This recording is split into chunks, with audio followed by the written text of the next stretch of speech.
4 তারিখের 4 আগস্ট যে আন্দোলন হয়েছিল বৈষম্য বিরোধী ছাত্র আন্দোলন, সেই আন্দোলনে লক্ষ্মীপুর জেলার রামগঞ্জ উপজেলার 4 নং ইসাপুর ইউনিয়নের যারা আহত হয়েছে, আমরা এখন আহত একজন সৈনিক যে জহিরুল ইসলামের সাথে কথা বলছি। সেদিন 4 তারিখে ঘটনাটা কি হয়েছিল যদি আমাদেরকে একটু খুলে বলতেন। 4 তারিখে আপনারা সবাই অবগত আছেন যে 4 তারিখে আমাদের রামগঞ্জ লক্ষ্মীপুর সারা দেশব্যাপী আন্দোলন হচ্ছে, তার মধ্যে আমাদের রামগঞ্জ লক্ষ্মীপুরে হয়েছে। সেখানে আমরা যখন আন্দোলন করি, এক পর্যায়ে টিপু তার বাসার উপর থেকে আমাদের আন্দোলনকারী ভাইদের উপরে অজরে বৃষ্টিপাতের মতো গুলি করছিল। আমরা এটা দেখেছি সোশ্যাল মিডিয়ার কলামে, এটা সবাই দেখেছে। এখন আমাদের কি হয়েছিল, ওখানে আমরা একটা ব্যারিকেড তৈরি করছি।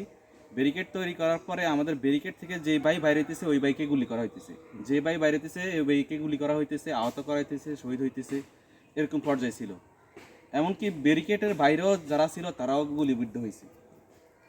এক পর্যায়ে দেখি আমার পায়ে গুলি লাগছে, আমার পায়ে এখান দিয়ে ঢুকছে, এখান দিয়ে বাইরে এ পায়ে একটা আছে, এ পায়ে একটা বুলেট এদিক দিয়ে ঢুকে এটাকে ছিদ্র হয়ে এই পায়ে এসে এই যে এখান দিয়ে ঢুকছে, ঢুকি এখান দিয়ে বাইর হই এই পায়ে চলে ঢুকছে।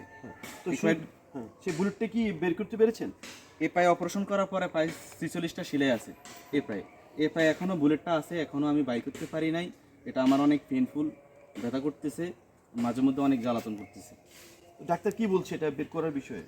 ডাক্তার বলছে এটা বাইর করতে কিছু সময় নিতে হবে, একসাথে সব অপারেশন করা যাইব না, আর এটা সময় নিতে হবে, সময় দিলে পরবর্তীতে এটা বাইর করা হবে। আপনাদের এই আন্দোলনের ফলে আমরা দেখতে পেয়েছি যে 5ই আগস্ট একটি নতুন রাজনৈতিক ধারা তৈরি হয়েছে আমাদের দেশে।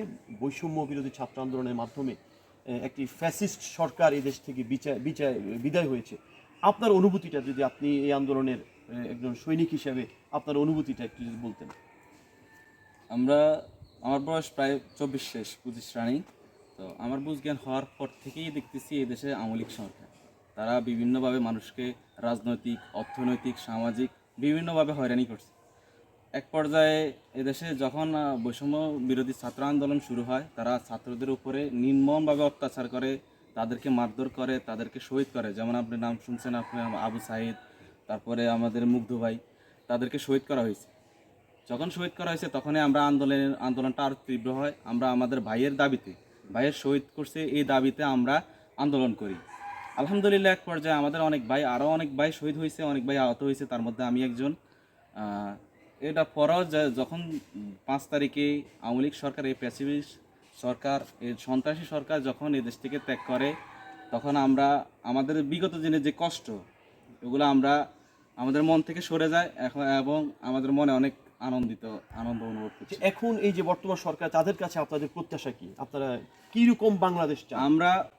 আমরা এখন যারা আছে, পরবর্তীতে যারা আসবে, তাদের কাছে আমাদের একটাই দাবি, এদেশে যেন কোনো ফ্যাসিস্ট, কোনো সন্ত্রাসী সরকার, কোনো মানুষের, জনগণের যেন অধিকার, যে মৌলিক অধিকারগুলো আছে, এগুলো যেন কোনোভাবে হরণ না হয়, ওইভাবে তারা দেশকে পরিচালনা করবে, তাদের কাছে আমাদের একটাই দাবি।